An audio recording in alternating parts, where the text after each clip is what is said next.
Assalamualaikum warahmatullahi wabarakatuh. Halo semuanya, gimana kabar kalian hari ini? Semoga semuanya dalam keadaan baik-baik saja ya. Amin. Jangan lupa untuk selalu mematuhi protokol kesehatan. Jangan lupa untuk selalu memakai masker, mencuci tangan, dan menjaga jarak. Sebelumnya kita yel-yel dulu yuk. Semangat belajar, semangat raih prestasi. Oke? 1, 2, 3. Semangat belajar, semangat raih prestasi. Nah, sebelum itu kita harus berdoa dulu. Kita berdoa menurut keyakinan masing-masing. Berdoa mulai. Berdoa selesai. Amin. Nah, sebelum kita masuki pembelajaran, sebaiknya kita mengetahui dulu tujuan pembelajaran kita hari ini apa. Nah, Ibu akan menyampaikan tujuan pembelajaran kita hari ini. Tujuan pembelajaran kita hari ini yang pertama yaitu agar kita mengetahui mengenai pengertian daripada konsumsi. Yang kedua yaitu mengetahui mengenai tujuan daripada konsumsi. Yang ketiga yaitu agar kita mengetahui apa saja atau siapa saja dari pelaku daripada kegiatan konsumsi. Nah, sebelum kita masuk pada pembelajaran, kita lihat dulu yuk Pak Jono sama Bu Leni lagi ngapain. Let's go!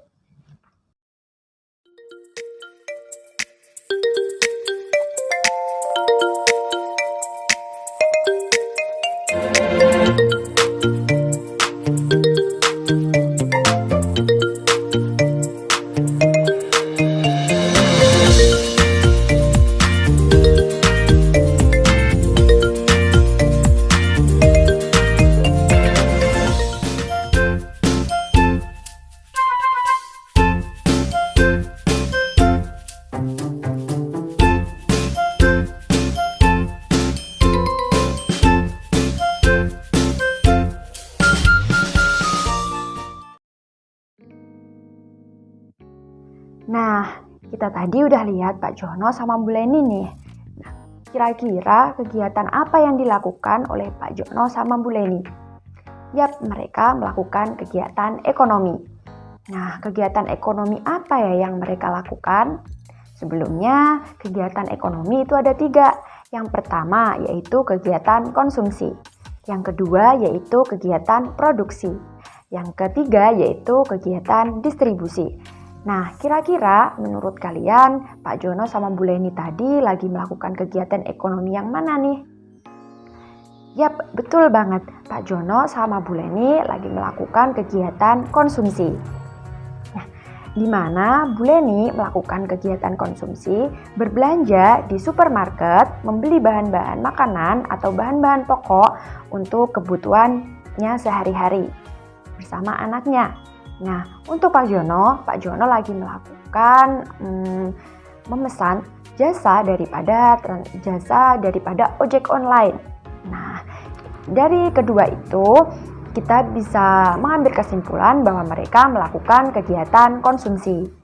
Nah, ini dia akan berhubungan pada pembahasan kita hari ini. Kita bahas yang pertama, yaitu mengenai pengertian daripada konsumsi. Nah, menurut KBBI, pengertian daripada konsumsi yaitu di mana konsumsi yaitu membeli atau memakai barang atau jasa untuk memenuhi kebutuhan sehari-harinya, untuk memenuhi kebutuhannya. Nah, bisa saja itu seperti makanan, minuman, atau pakaian dan sebagainya. Nah, definisi lain daripada konsumsi yaitu di mana konsumsi yaitu mengurangi atau menggunakan nilai barang atau jasa baik itu bertahap maupun secara sekaligus guna untuk memenuhi kebutuhannya sehari-hari. Nah, pelaku daripada kegiatan ini biasanya kita sebut dengan konsumen. Nah, tahu dong bedanya? Sekarang konsumen adalah pihak yang melakukan kegiatan konsumsi. Nah, kegiatannya yang dinamakan dengan konsumsi, yaitu mengurangi nilai barang atau jasa atau memakai barang atau jasa untuk memenuhi kebutuhan sehari-hari. Nah, selanjutnya kita bahas yaitu tujuan daripada konsumsi. Tujuan daripada konsumsi apa ya? Nah, yang pertama yaitu tentu saja mengurangi nilai guna suatu barang atau jasa secara bertahap. Nah, secara bertahap pasti yaitu berangsur-angsur. Nah, berangsur-angsur di sini saya contohkan seperti di rumah kita pasti ada listrik dong. Nah, di mana kita setiap hari pasti membutuhkan listrik. Nah, listrik ini dikonsumsi secara bertahap, di mana tidak mungkin untuk habis dalam satu kali pakai atau dalam satu hari, dalam satu konsumsi sekaligus. Nah, yang kedua yaitu menggunakan nilai atau mengurangi nilai barang atau jasa atau barang itu secara sekaligus, di mana barang atau jasa itu pastinya dikonsumsi langsung habis. Nah, itu dinamakan mengkonsumsi barang atau jasa sekaligus. Nah, yang ketiga yaitu tujuannya yaitu untuk memenuhi kebutuhan rohani maupun jasmani. Jadi, konsumsi ini untuk memuaskan kebutuhan rohani maupun jasmani. Contohnya nih, kita melakukan jasa spa, atau kita melakukan pijit nih. Nah, di mana itu pasti akan memuaskan kebutuhan rohani kita. Kita menjadi puas, badan kita menjadi enak secara fisik. Nah, itu di mana konsumsi ini untuk memuaskan kebutuhannya, kebutuhan rohani maupun jasmani. Nah, selanjutnya kita masuk dalam pembahasan pelaku daripada kegiatan ekonomi, pelaku daripada kegiatan konsumsi. Pelaku daripada kegiatan konsumsi ini ada 3. Nah, ada 3 itu apa saja sih? Nah, yang pertama yaitu pelaku daripada kegiatan konsumsi ini yaitu kegiatan konsumsi oleh rumah tangga.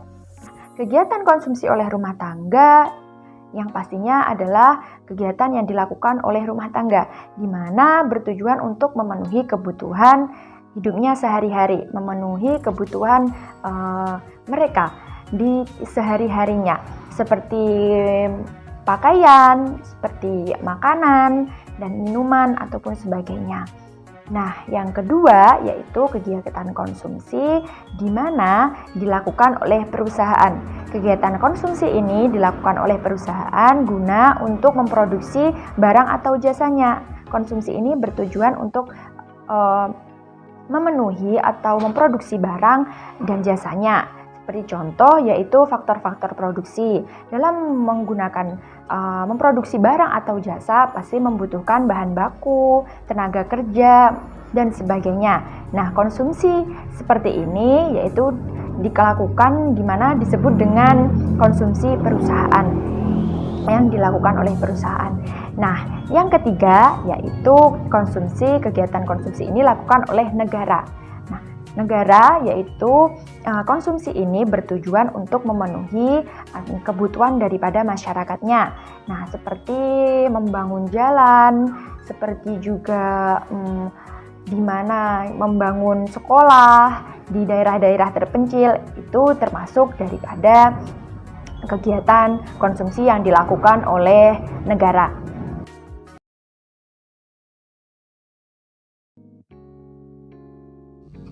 Contoh lain daripada kegiatan konsumsi antara lain yaitu yang pertama,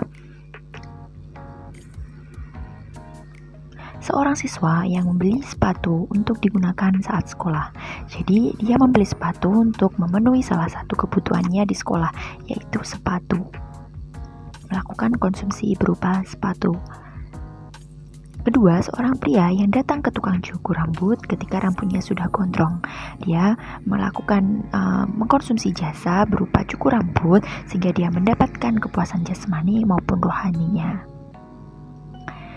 Ibu membeli barang dimasak untuk makan keluarganya. Nah, namun jika ibu membeli beras kemudian dimasak menjadi nasi dan dijual kembali, maka bukan dianggap sebagai kegiatan konsumsi, melainkan karena tidak dikonsumsi sendiri, melainkan diberikan kepada konsumennya. Nah, tambahan yang ingin saya berikan yaitu yang pertama, kegiatan yang dilakukan secara individu bertujuan untuk memenuhi kebutuhan pribadinya ataupun beberapa aktivitas ditujukan untuk memuaskan hati. Jadi kebutuhan ini untuk memenuhi kebutuhannya diri sendiri. Contohnya seseorang mengendarai motor membeli bensin untuk dia bepergian, seorang wanita yang membeli sepaket layanan spa untuk dirinya. Nah, yang kedua, kegiatan konsumsi yang dilakukan oleh kelompok, di mana tujuannya tidak lagi untuk memenuhi kebutuhan pribadi, tetapi untuk memenuhi keperluan seluruh anggotanya. Contohnya, kegiatan belanja yang dilakukan oleh perusahaan yang sebelumnya diterangkan di. Nah, selanjutnya kita simpulkan yuk apa yang materi yang kita dapat hari ini. Nah, definisi yang pertama yaitu definisi daripada konsumsi. Definisi daripada konsumsi yaitu di mana kegiatan mengurangi atau menggunakan barang atau jasa, baik itu bertahap maupun sekaligus untuk memenuhi kebutuhan kita sehari-hari. Nah, pelaku dari pihak dari yang melakukan kegiatan ini dinamakan oleh konsumen. Nah, yang kedua yaitu tujuan daripada konsumsi. Tujuan daripada konsumsi ada 3, yaitu mengurangi nilai barang atau jasa secara bertahap. Yang kedua, mengurangi barang atau jasa secara sekaligus. Yang ketiga yaitu di mana memenuhi kebutuhan jasmani maupun rohani. Nah, selanjutnya pelaku dari kegiatan ekonomi ini ada 3, yaitu yang pertama rumah tangga, kegiatan ekonomi yang dilakukan oleh rumah tangga. Yang kedua yaitu kegiatan ekonomi ini dilakukan oleh perusahaan. Yang ketiga yaitu kegiatan ekonomi ini dilakukan oleh negara. Nah, kita sudah membahas mengenai kegiatan ekonomi, yaitu salah satunya kegiatan konsumsi. Nah, kita sudah belajar ini, maka pembelajaran kita hari ini sudah selesai. Terima kasih sudah menyaksikan video hari ini dan mengikuti pembelajaran hari ini. Semoga pembelajaran hari ini bermanfaat untuk kita semua dan bisa kita terapkan atau bisa kita gunakan ke depannya. Sekian yang dapat saya sampaikan. Mohon maaf bila ada kekurangan atau kesalahan dalam penyampaian materi. Baik, saya tutup hari ini. Terima kasih. Wassalamualaikum warahmatullahi wabarakatuh. Sampai jumpa.